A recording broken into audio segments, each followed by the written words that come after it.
بسم الله الرحمن الرحيم marka ugu horeyso waxaan aad iyo aad ugu mahad celinayaa warbaahinta qaranka oo maanta fursad ii siisay inaan shir jiraayid halkan aan ku siiyo oo ku saabsan marxaladda siyaasadeed ee dalka Soomaaliyeed uu ku jiro iyo sida horey looga sii socon lahaa oo looga gudbi lahaa runtii marka ugu horeyso waxaan jeclahay inaan mahad celiyo ummadda Soomaaliyeed meel walba ay joogaan gudaha iyo dibaddaba salaantaas oo aan raacinayo in rajadooda in mustaqbalka siyaasadeed Soomaaliya inuu isbedel ka dhaco ay dhowdahay insha Allah annagana aan ka shaqeynayno sidaan u xaqiijin lahayn arrintaas haddii aan dib u yara noqdo si aan su'aashaada ku saabsan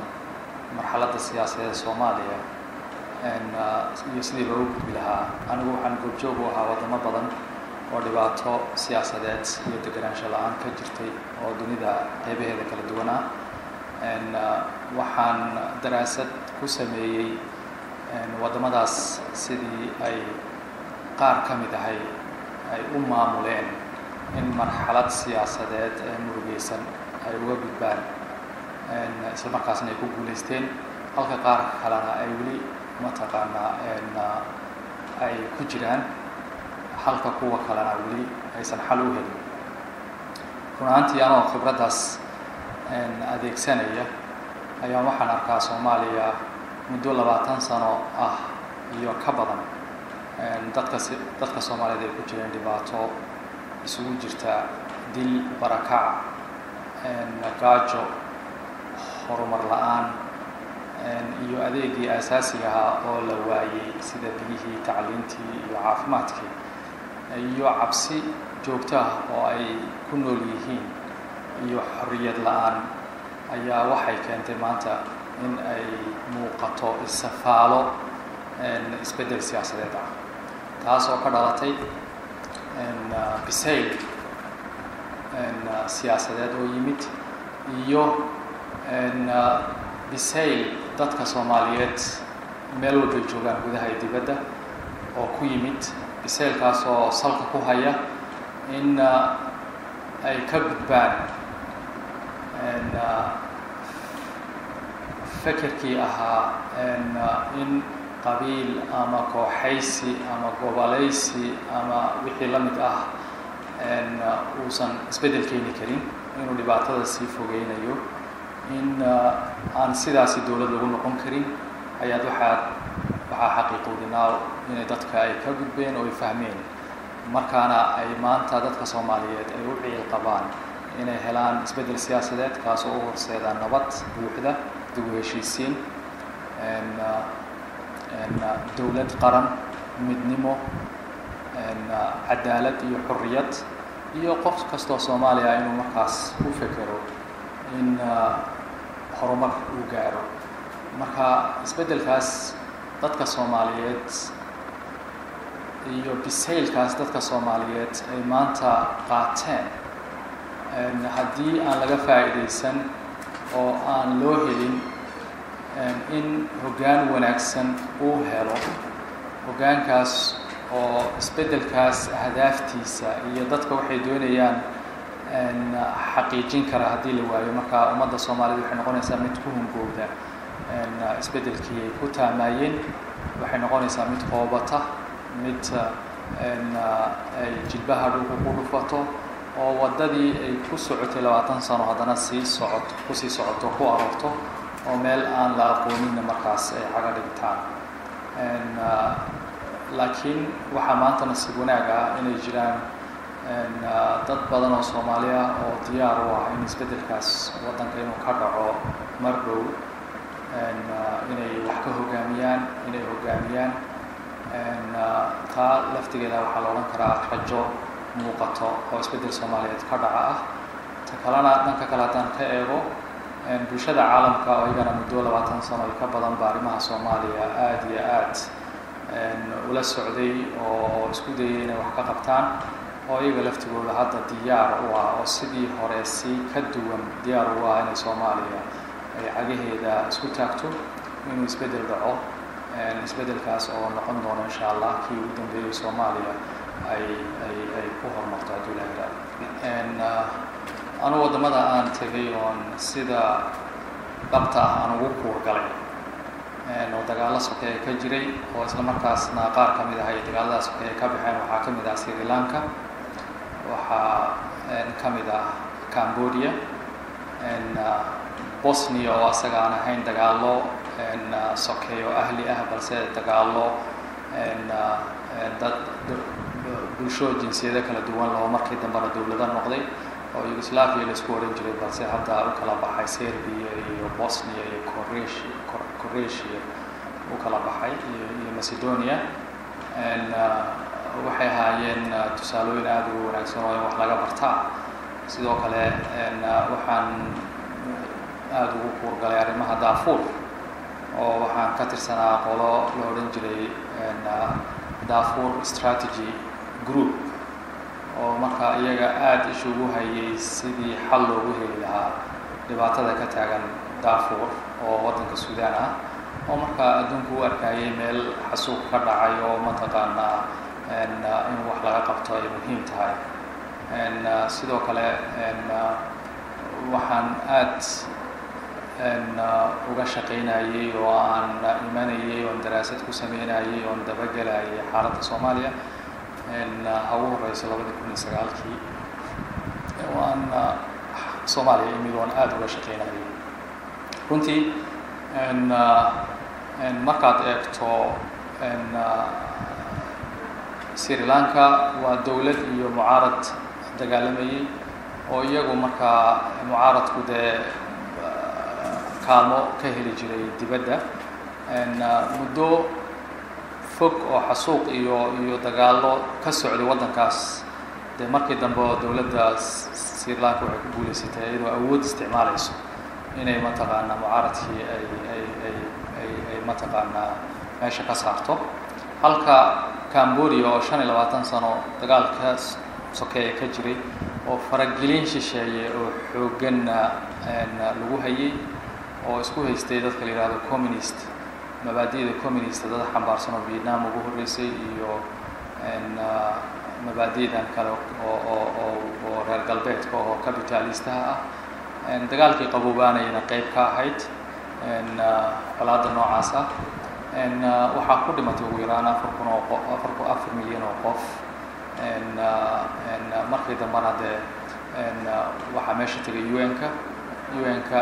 iyo bulshada caalamka waxay ahaayeen kuwa daacad ka arrimaha runtii waxay ka sinaayeen waxay ahayd fargelin shisheeye way ka sinaayeen waxay ka sinaayeen kale in dawlad jirtay meesha ka baxdo markaana jabhad meesha qabsato. halka Soomaaliya dawlad jirtayna lala dagaalamo meesha laga saaray marka laakiin jabhad inay qabsato aysan ku guuleysan taa xitaa kuma guuleysanin waa ku guuleysteen laakiin haddana iyaga laftigeeda ma ahayn dagaalkii inuu dhamaaday qolooyinkii Pol Pot uu hogaaminayay waxaa kaloo ka sinaayeen in dadkii barakac weyn loo geystay iyo jahawareer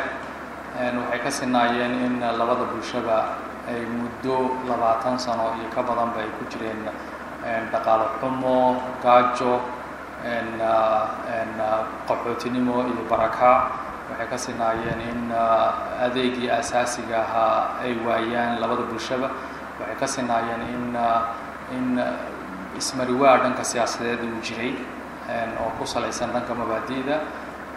halkan way ka jirtaa dabcan oo dee waxbaa la kala sheegay mabaadi' baa la kala sheegtaa oo marka dhinaca mabda ahaan lagama sino dadka isku fikir maaha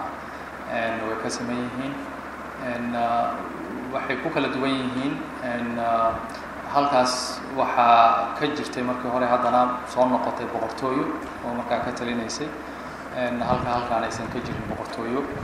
boqortooyada waxay sahashay mataqaanaa in markiiba dee qolooyinkii waddanka xukumi jiray in markiiba lalaga soo noqdo halka Soomaaliya aysan boqortooyo ahayn oo markaa dee cid walbaba xaq u yeelanayso inay waddanka xukunto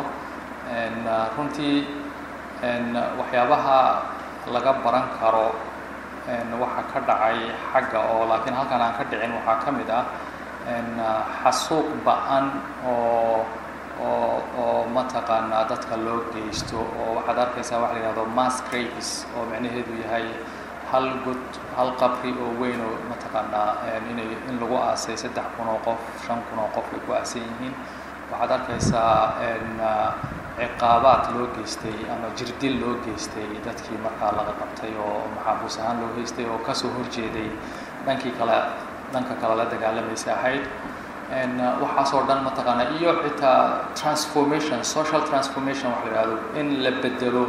qaab fikirkii qaab dhaqankii bulshada oo qolooyinkii meesha qabsaday isku dayayeen inay saa sameeyaan oo khamaruujka ahaa halkaas aysan taa ka dhicin halkan laakiin waxaad arkaysaa in dagaalku uu ku salaysnaa markaa qaab qabiil uu iska ahaa in power struggle uu jiray oo dee tartan loogu jiray sidii dowladda mataqaana xukunka dowladda loola wareegi lahaa oo ku salaysnayd qabiil de markii dambena way sii fogaatay de boogta markay yar tahay haddii aan la daaweyn way ballaaranaysaa dee waxay noqonaysaa mid baahdo jirka ku baahdo markii dambe waxay gashay dhankii diinta waxay gashay dhan kale oo mataqaanaa ay sheeka gobolaysi ay gashay oo maanta gobol walba wuxuu leeyahay aniga calanaan qaadanaya intaasoo dhan waa dhibaato haddii markii hore laga hortegi lahaa aan markaa dadka Soomaaliyeed aysan ku noqoteen dhibaato hor leh khaasatan waxaan ka hadlayaa dhanka u adeegsiga diinta islaamka yani in isku kala sooco mataqaanaa diin loo dagaalamo oo iyadoo markaa iyo dhankan kala gobolaysiga yani intaba waa mataqaanaa dhibaato markii hore aan jirin laakiin hadda soo baxday oo maanta dadka Soomaaliyeedna ku noqday caqabad runtii in laga gudbaan ay u baahan tahay shaqo badan iyo fikir badan iyo caqli badan iyo xikmad badan oo la isu geeyo marka ugu horeyso waxaan is leeyahay sidii hore waa laga soo dhow yahay oo waxaa hadda dadka Soomaaliyeed gudaha iyo dibaddaba jooga waxay la socdaan inuu jiro geedi socod siyaasadeed oo la rajaynayo bisha August 20keeda inuu isbedel siyaasadeed dhaco inuu hoggaan cusub yimaado in dowlad cusub timaado aad iyo aad baana la isugu howlo hawshaas way socotaa dowladda way wadaa runtii waxaa muhiim ah dadka Soomaaliyeed inay sidii hore maanta way dhaamaan oo aad bay ula socdaan dad siyaasadda aad u tixgeliyo raaco oo mataqaana daba socdo way xamar waxaad arkaysaa dad badan oo dibadaha ka yimid oo siyaasadda u yimid oo yiri markaan ma noqonayso inaan doorka siyaasadeed waddankan isbedel inuu ka dhaco inaan ka baaqsano banaanka ka joogno ma dhacayso waddanka waa waddankeennii dadkuna waa dadkeennii haddii aan leenahay aqoon ama caqli iyo fikir siyaasadeed waa inaan waddanka aan nimaadnaa kusoo biirinaa isbedelkaana si uu xaqiiqoobo markaana rajadii iyo mataqaanaa hankii loo qabay inuu isbedel dhacana markaa ay dhab noqoto marka ugu horeysa waxaa muhiim ah hanaanka isbedelka iyo geedi socodka isbedelka siyaasadeed waa inuu noqdaa mid ummadda Soomaaliyeed ay si buuxda ay ula socdaan isla markaasna ay u tixgeliyaan runtii waa wax markaa muhiim ah waa in dadka ama dadka mas'uuliyiinta ah ama guddiyada markaa madaxa bannaan ee maanta gacanta ku haya processkaas ijraa'aadkaas yani geedi socodkaas siyaasadeed gacanta ku haya waa in markaa ay ka run sheegaan mas'uuliyaddooda dadka Soomaaliyeed si cad u fahamsiiyaan waxa socda waxa la isku dhaafay waa message-ka waxa aad wado dadka Soomaaliyeed waxa aad mas'uuliyaddeeda qaaday oo isbedelka Soomaali ka dhacayo hanaankaas inaad hogaamiso ama aad ka shaqeyso waa inaad dadka Soomaalida markaa iyaga indhaha ku hayo oo markaa iyaga sugayo waa inay la socdaan meeshay wax marayaan iyo sida loo wadaba soo dadka Soomaalida waxay noqonayaan kuwa raali ka noqdo oo u cad yani sida wax loo wado ama wax la yiraahdo accountability and transparency inay wixii cad yihiin oo dadka Soomaaliyeed shaki iyo wax la qabin oo ku aadan waxba khaldamaya wax la mid ah marka qofka dadka mas'uuliyiinta oo hanaankan gacanta ku haya waxa muhiim ah hawsha ay wadaan oo loo xilsaaray oo hawl muhiim ay tahay dadka Soomaaliyeed sugayso bulshada caalamka sugayso waxa loo baahan yahay inay soo bandhigaan oo la wadaagaan dadka Soomaaliyeed hadba meesha wax marayaan iyo sida wax u socdaan tusaale ahaan hadaan soo qaato مثلا arinta dastuurka oo kale dastuur la qoro oo marka la qodobeeyo oo si sharci ah oo ummadda loo soo bandhigaa yani ma aha wax caqabad keeni karo hase yeeshee haddana waxaad arkaysaa guux badan oo gudaha dibadda ka taagan oo arrimaha dastuurka ah oo dadkii shaki muujinayaan oo dadkii leeyihiin ma rabno oo dadkii leeyihiin wax khaldana meesha ku jira oo dadku leeyihiin waxbaana noo hoos qarinaya dadku leeyihiin wax badan taa waxaa keenaya waxa ugu horeeya dadkii lama socodsiinin siday wax u socdaan hoola lama wadaagin hadba meesha wax marayaan oo dadkii wixii looma soo bandhigin oo lama dhihin mataqaana waa kana akhrista kana ugu dambeeya nuqulkii ugu dambeeya marka taa waxa ay keenaysaa tashwiish fara badan iyo shaki iyo mataqaana waxaan ka wadaa qaabka looga bixi karo waxay tahay in dadka mas'uuliyiinta oo hanaankan siyaasadeed oo geedi socodka wado waa inay si toos ah dadweynaha Soomaaliyeed bulshada Soomaaliyeed ku joogaan ay la socodsiiyaan sida wax loo wado qaabka wax u socdaan iyo waqtiga loogu talagalay inay wax qabsoomaan in lala socodsiiyo hadda meesha wax marayso taa haddaysan dhicin markaa dee mugdiga iyo shakiga iyo walaahowga bulshada Soomaaliyeed waa iska sii jiri doonaa dastuurku wax kale ma waa sharci bulsho iyo heshiis bulsho dhigatay oo isku dhaqayso waxaan shaki ku jirin oo qofka muslimka inuu aamin ay tahay dastuurka muslimiintu waa diinta waa kutubka quraanka iyo axaadiista nabiga calayhi salaam oo ah diinta islaamka ayaa dastuur ah waxaa kaloo oo dadku mataqaanaa jiri kara heshiisyo ay ummad meel degan oo isku jinsihood oo mataqaanaa dawlad ah inay haddana yeeshaan heshiiskana marka la isku dad heshiiyaan oo wax ku heshiiyaan wuxuu noqonayaa sharci waxyaabo waxaa jira dee mataqaanaa dawlad markay timaado iyo hanaanka dawladda ay ku shaqaynayso dee dadka waxaa loo fasaxay wixii maslaxadooda ku jirto inay heshiis ka samaystaan oo qodobaystaan siday wax u wadaagi lahaayeen siday wax u qaybsan lahaayeen siday mataqaanaa ay wax u fushan lahaayeen arrimahooda siyaasadeed iyo maamulkoodii iyo wixii la midka waxaa keliya khalad noqonaysa in lagu heshiiyo wax diinta islaamka ka soo horjeeda taasunbaa khalad noqonaysa laakiin wax walba oo diinta islaamka waafaqsan ama aan ka soo horjeedin dadka hadday ku heshiiyaan inay raacaan dee waxay noqonaysaa mataqaanaa wax loo baahan yahay ayay noqonaysaa marka waxaan qabaa fikirka haddii dastuurka qofkii faraha la galay iyo ma aha fikir mataqaanaa oo sax ah fikir ma aha wadani ah qofka wadaniga Soomaaliyeedna waa inuu dee dhibaatada maanta lagu jira waa inuu ka fekeraa sidii looga bixi lahaa dastuurkana waxaan qabaa inuusan caqabad ahayn dadka Soomaaliyeedna aysan caqabad ka dhigan balse uu yahay wax loo baahan yahay dabcan si wadankan loogu wada noolaado si dawladda ay ummadda oo dhan raalli ka tahay ay ka shaqayso si ummadda Soomaaliyeed ee markaas ay si nidaam ah oo isku raacsan yihiin oo isku waafaqsan yihiin ay wada noolaadaan marka waxaan qabaa waa loo baahan yahay caqabad yuusan noqonin hal laga sii gudbo hal la fiiriyo dhibaatada laga baxayo 20 Agoosta la geli doono waji cusub la geli doono hanaan cusub la geli doono dawlad cusub oo marka lagu hogaamin doono aqoon lagu hogaamin doono xikmad lagu hogaamin doono markaas caqli si dib u dhiska wadanka iyo horumarka wadanka uu u noqdo wajiga cusub ee hadda dawladda dhalanaysa Agoosto ay ahmiyad siinayso insha Allah